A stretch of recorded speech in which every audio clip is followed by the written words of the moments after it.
Hi guys, ito nandito tayo sa Children's Playground at merong batang gustong maglaro.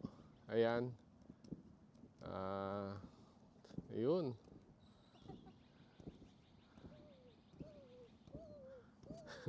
Tuwan-tuwa. Nandito tayo ngayon sa Lake Bonny. Dito kami nagstay sa caravan park na katapat ng lake na ito.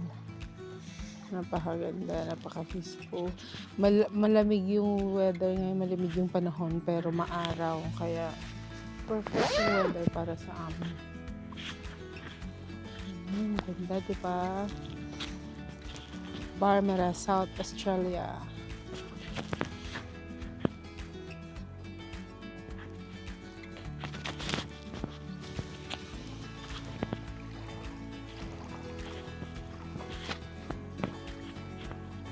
Sasamahan nyo kami ngayon, maglalakad-lakad tayo, lapitan natin yung mga ducks na nandiyo doon nakatira.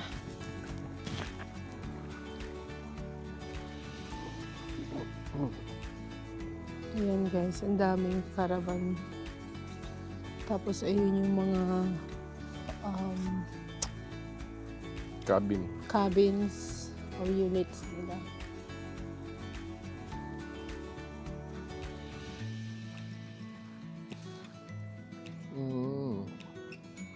Sana makita nito. Kaya pala may dala tayong tinapay na gis natin sa kanila.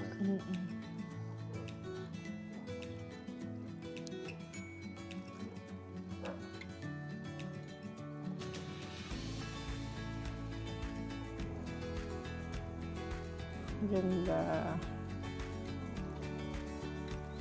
Sana may pelican din dito mamaya hapon.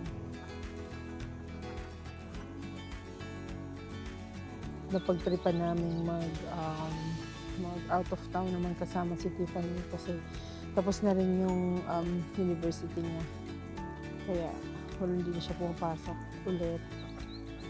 Plus nag-break muna siya sa trabaho kaya kasama namin siya ngayon. Ganda, lalalo mo oh. Ang tataba ng mga ducks. Diba? Kasi may mga nakita kaming ducks dun sa Avocadell, sa Murray Bridge. Hindi ganyan katataba, mga payat naman. Maliliit.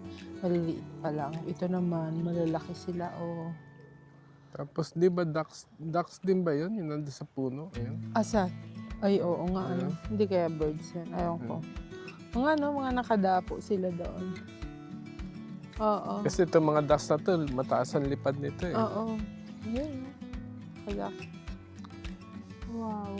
Galing, di ba? Yan, tara. Lakad-lakad tayo. Ganyan lang ang buhay namin dito sa South Australia. Pag may time ka, mahaba-haba yung bakasyon mo, mag-out of town ka. Kahit o kaya, mag-day trip lang kayo ng family niyo. Punta kayo sa beach. Ayan, si Alan. Dala-dala niya yung binocular niya. Ano nga? Ducks nga? Kalapati. Talaga? Malalaking kalapati. Oh, ganda. Sarap ng hangin. Napaka-fresh. Wala kang makitang basura sa gilid din. Linis. Lamig. Malamig. Malamig lang. Pero yan yung masarap na lamig eh. Ito pala yung ramp kung saan pwede mo ibaba yung mga... Yung boats. Mga bangka, mga jet ski. Oo, may boat ramp sila dito. Ayan. Ganyan. Hanggang sa... Ayun pa nga, may nagpaparent sila ng mga boat. So, lakad-lakad lang tayo.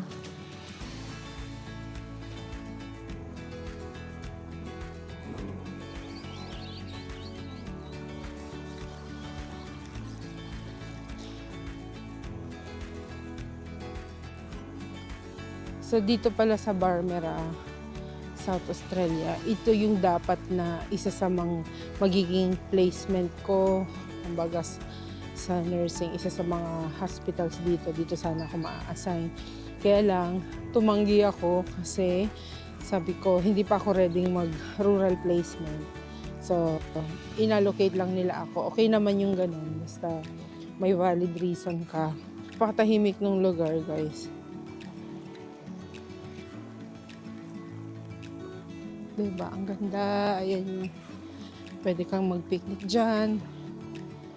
Libre yan. Puupo kayo. Dalhin mo yung magdala kayo ng mga pagkain nyo. Lapitan lang natin.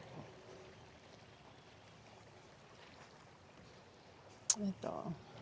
Yan. So, may mga picnic area sila. Isa doon. 2, 3, 4. Ganda ng lugar, diba? Wala kami nakikitang nagsiswimming ngayon. Kasi, siguro yung mga pasok pa yung mga bata.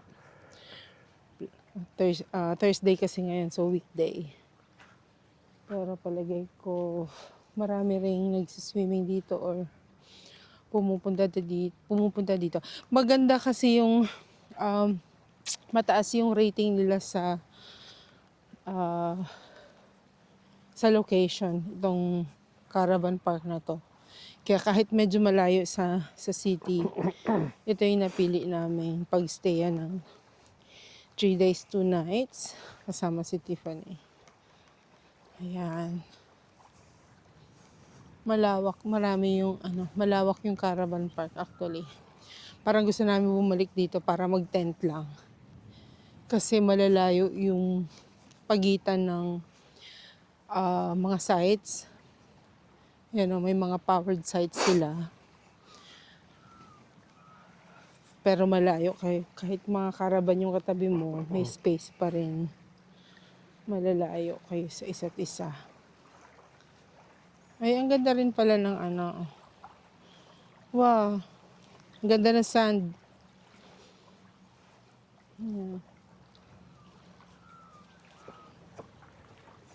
Ba't ka tumatakbo? Ano meron?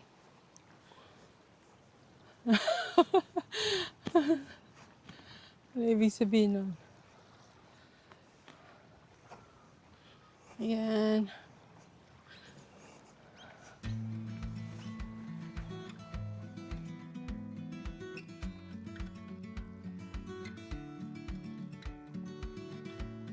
Yung makikita mo dito, yung ibon na yan, nakabuka yung pakpak nila para sila nagpapainit.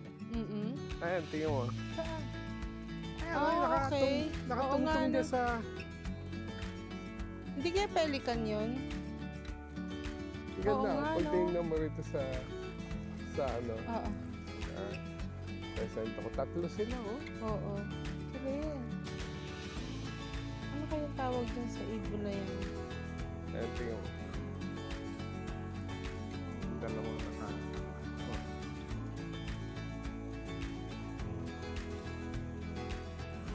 Oo. Oo nga. Alam ko na sa ano natin.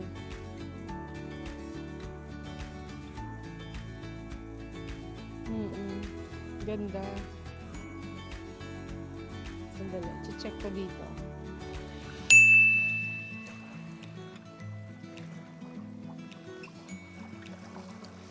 So, ito yung mga for rent na mga boat. Ayan. Nandun.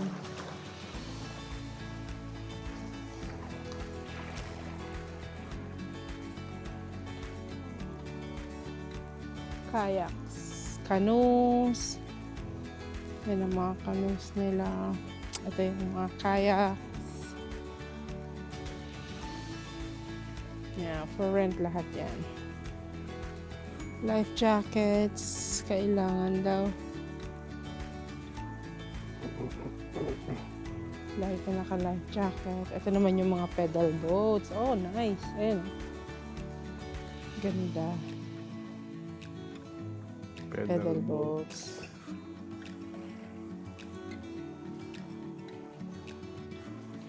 Life jackets must be worn at all times. boats. Ay, cute na. Ay, ang galing nitong water bike. So, oh. Galing. Magkano kaya rent dyan? Ang ganda, oh. Alam mo.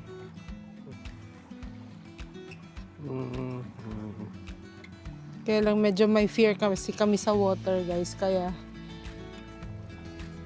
though maganda, gusto namin itry. Ako gusto ko itry. Naka-life jacket naman. Hindi na. Kung wala namang umaali-aligid na lifeguard, eh. Wala life. Oo. Ayun, Pinauwi ko 10 o'clock. Tingnan ko merong clock. Magti-10 o'clock na daw. Tapos meron silang beach volleyball net. Eh di hindi beach volleyball yan. Lake volleyball. Tan tan tan tan tan tan tan tan tan tan tan tan tan tan tan. Tingnan natin to. Baka ito privately owned to. Ayan. Ganda ng boat nila, di ba? Okay. Privately owned na boat. Ganda. Okay. Nice. Tapos ano kaya yung meron pa doon? Ba't naka-gate na siya na? Baka hindi nila sakop yan. Oo. Hindi nila sakop Ito yan. lang. Hanggang dito lang sila. Oo. Yun na yung napalabas. Ganda. Ayan, tignan nyo guys. Oh. Meron silang water trampoline. Ayun dun. Yan. Kung So, nasan yung pwede- mga ibon. So po pwede ka palang mag-ano dyan. Gumamit niyan. Basta Babayad. for registered guest lang. Katulad nitong ano to. Nakalagay Sa naman. babayad ka. Equipment hire available from reception 9 a.m. to 4 p.m. So sunrise to sunset. Okay. So yan. Magbabayad ka rin syempre. Yan. So yun pala yung water trampoline kung saan nagsasunbathing yung mga birds na yun, no, na hindi pa namin alam, hindi pa namin na-discover. Hindi pa namin nag-google kung anong pangalan ng birds na yun. Naka-spread yung wings nila para silang nagsasunbathing or nagpapatuyo ng wings nila. Ayun nga guys, katulad ng sabi ko sa inyo kanina, nandito kami ngayon sa Barmera, sa Lake Bonny. So napakaganda ng lugar, tinignan ko bago ako nag-book, tinignan ko muna yung reviews nila at maganda nga daw talaga yung location at true to their words, maganda talaga. So parang isang malaking caravan park ito, tapos may pwede ka rin mag-set up ng tents, tapos overlooking sa lake. Tapos malawak yung lugar na may mga picnic areas pa na pang-public yata ito. Hindi ko alam kung para sa mga guest din kasi naka-gate siya. So, kasama siya doon. Baka nga part siya nung caravan park. Nag-ano kasi kami, nag-apply kami ng annual leave namin ni Alan. Kasi medyo marami na rin, naipon na rin namin yung accrued hours namin or sa mga taga-USPTO ang tawag nyo dyan. Pero pag sa mga taga-Saudi, iba-iba yung tawag, no? Ano tawag sa Saudi? Accrued hours, accruals yan. Ang tawag naman sa Saudi, mga nagtatrabaho doon sa mga accruals nila. Sa amin dito, yung annual leave or personal leave, nakaipon na rin kami, kaya sabi namin siguro pwede naman kaming mag-apply ng leave namin. So ito pa lang yung pinakamahabang bakasyon ko mula nung nag-start akong mag-work as RN, kaya nilulubos-lubos namin. So ano lang naman, 3 days, 2 nights lang naman dito, kaya lang marami kaming pwede pang puntahan.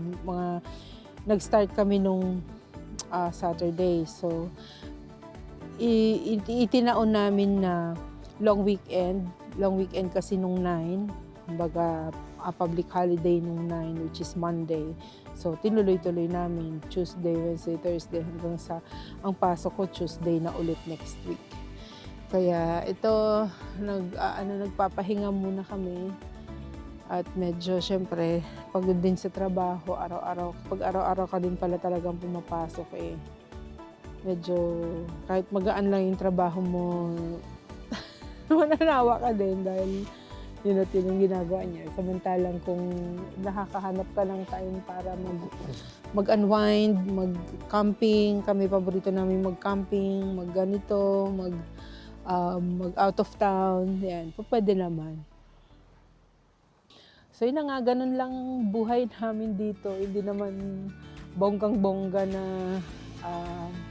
maya't maya nagsha-shopping kami o nagbabakasyon kami. Pag lang may time, pero tsaka weekends, yun, ang kagandahan kasi dun sa napasakan kong trabaho, tsaka si Alan din, pag weekend, si Alan may weekend talaga siya. So Monday to Friday lang yung pasok niya. Ako naman, palipat kasi ako ngayon sa endoscopy unit. So from cath lab, na may Saturday, na option mo naman yun kung gusto mo mag-work ng Saturdays. At saka, syempre, on-calls. Pero sa endoscopy kasi, sa endoscopy unit namin, walang Saturdays. So, Monday to Friday lang, plus on-call lang pagka weekends.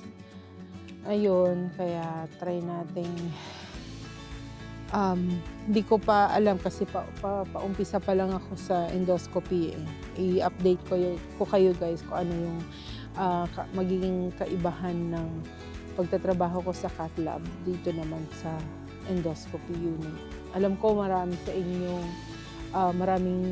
sa mga nurses na nag-work sa endoscopy, alam ko marami kayo ideas kung mabibigyan nyo ako ng mga ideas kung paano ba yung ginagawa yung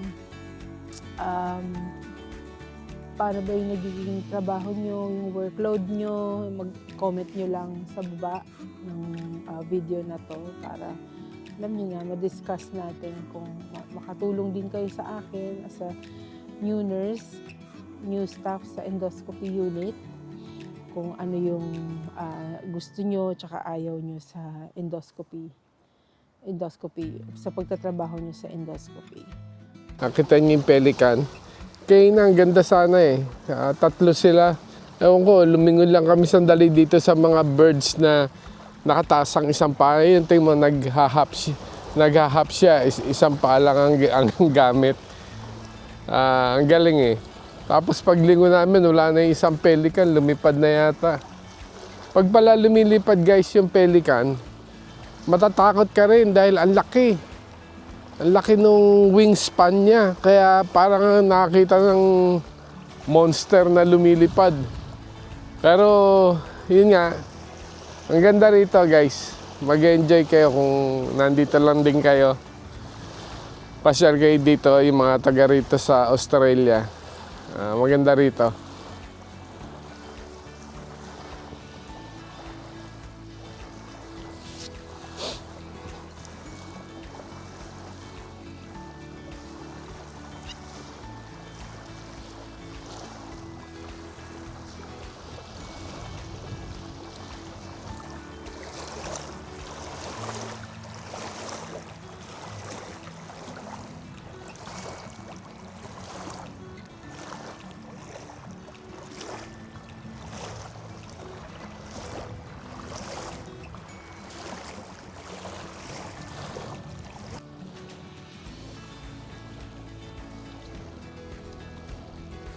Ito yung pelican.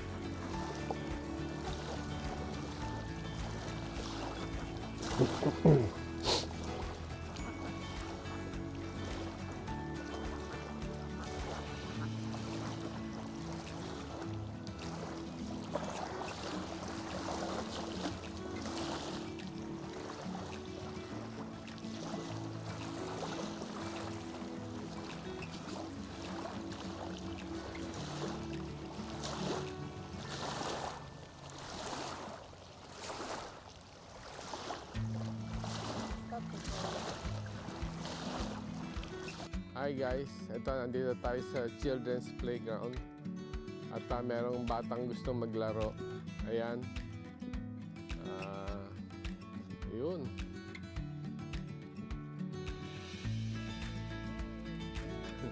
Tuwan-tuwa.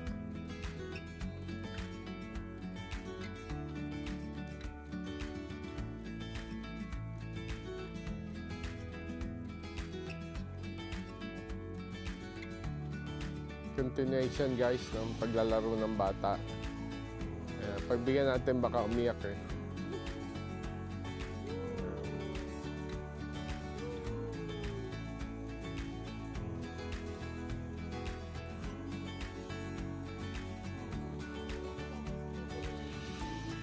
Saka ito nga pala guys, merong pool sa tabi ng playground. Pinakamalalim na yata nakita ko is ano ba to? 1.6 meter. 1.6 yeah. Yeah, yun na nga pinakamalalim, 1.6 meter, which is yan ang gustong-gusto ko.